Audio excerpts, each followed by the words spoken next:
Oke kawan-kawan, kali ini kita akan membahas salah satu dari sumber hukum internasional yang merupakan sebagai sumber paling utama, yaitu perjanjian internasional. Selamat menyaksikan.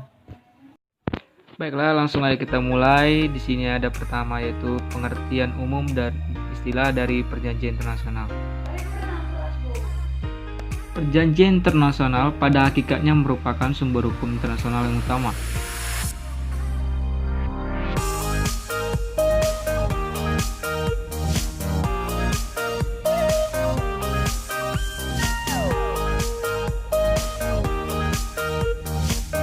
Dalam pasal 2 Konvensi Wina tahun 1969 dirumuskan sebagai suatu persetujuan yang dibuat antara negara dalam bentuk tertulis dan diatur oleh hukum internasional.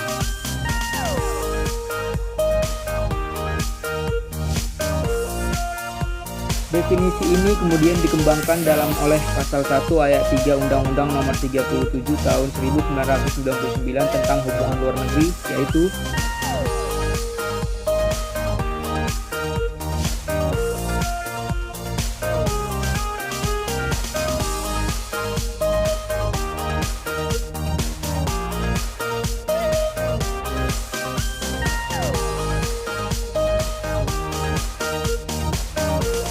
pengertian yang sudah diberikan tadi, dapat dilihat ada dua unsur pokok yang terdapat dalam suatu perjanjian internasional, yaitu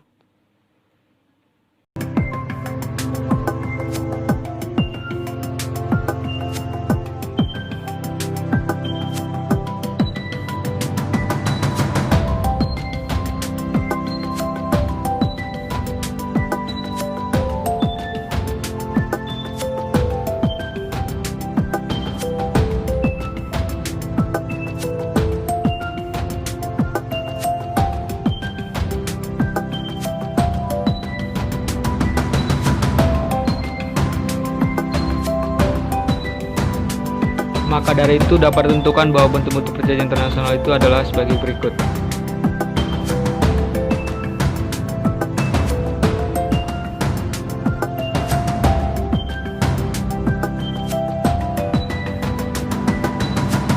Demikianlah penjelasan dari pengertian dan istilah-istilah umum perjanjian internasional. Sekarang kita masuk ke bagian kedua, yaitu kekuasaan membuat perjanjian internasional. Check this out.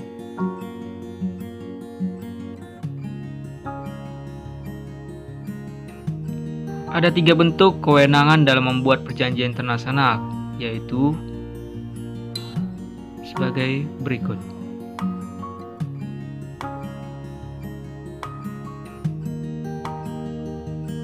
Yang pertama ada kewenangan mutlak eksklusif, yang kedua ada kewenangan mutlak legislatif, dan yang terakhir ada pembagian kewenangan antara eksklusif dan legislatif.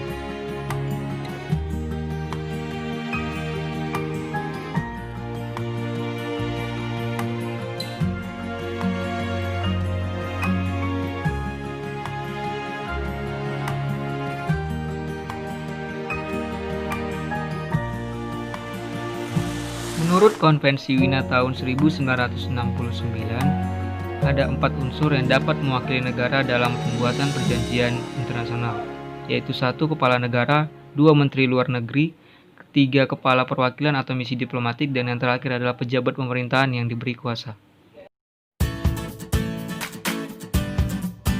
Setelah kita membahas kekuasaan membuat perjanjian internasional, kini kita pada bagian ketiga, yaitu tahap-tahap pembuatan perjanjian internasional.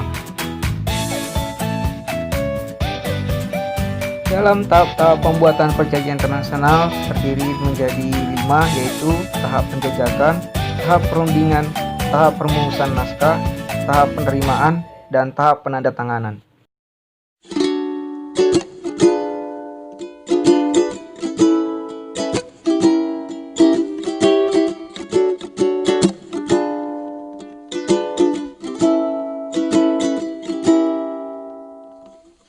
She's my sunshine in the rain, my Tylenol when I'm in pain, yeah.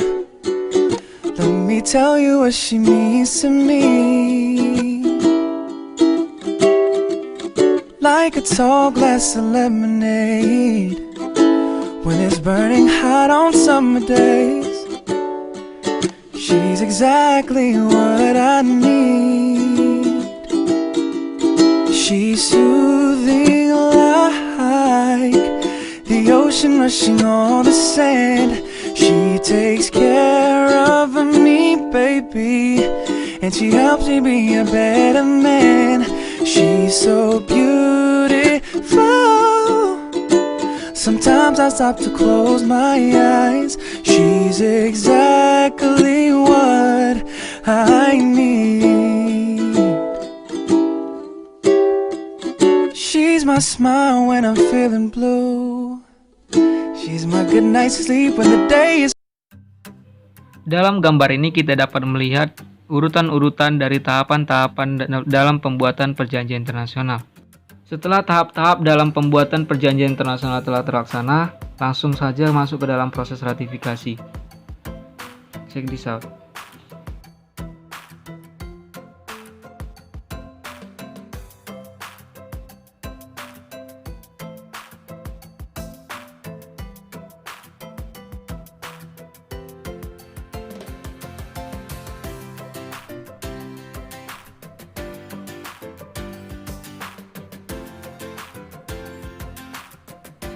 Setelah bagian ratifikasi, sekarang kita masuk ke dalam bagian kelima, yaitu mulai berlakunya perjanjian internasional. Menurut pasal 2 Konvensi Wina menyebutkan bahwa suatu perjanjian internasional mulai berlaku dengan mengikuti cara dan tanggal yang ditetapkan dalam perjanjian atau sesuai dengan persetujuan antara negara-negara yang berunding. Sekarang kita masuk ke bagian ke-6, yaitu akibat-akibat perjanjian internasional. Akibat-akibat dari perjanjian internasional ini terdiri menjadi 3 unsur, yaitu 1. Akibat terhadap negara-negara pihak, 2. Akibat terhadap negara lainnya, dan yang ketiga implementasi terhadap peraturan perundang-undangan nasional.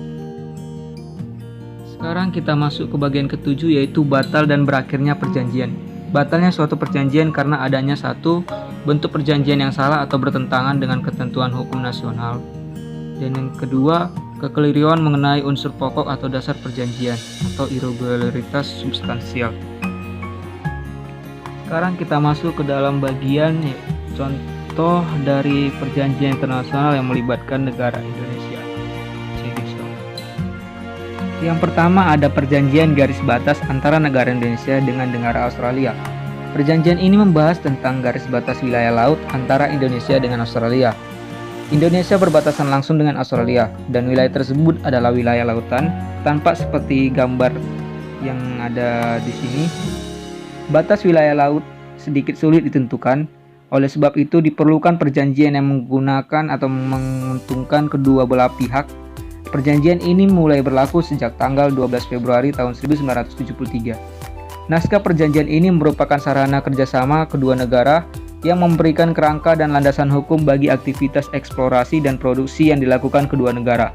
Naskah ini terdiri dari 8 bagian dan 34 pasal. 2. Perjanjian teritorial antara Indonesia dengan Singapura. Perjanjian tentang batas wilayah teritorial ini ditandatangani pada tanggal 3 September tahun 2014. Perbatasan wilayah maritim sangat penting untuk menjaga hubungan bilateral kedua negara. Perjanjian ini adalah perjanjian ketiga dengan proses yang cukup panjang, yaitu sekitar 3 tahun untuk mencapai suatu kesepakatan. Perjanjian ini berkaitan dengan pembatasan perbatasan laut teritorial antara Singapura dan Indonesia dan membatasi bantangan batas laut sepanjang 9,5 km dari perairan antara Changi di Singapura dan Pelautan Batam di Indonesia. Demikianlah pembahasan mengenai perjanjian internasional. Saya Henry Kristomeang mengucapkan terima kasih.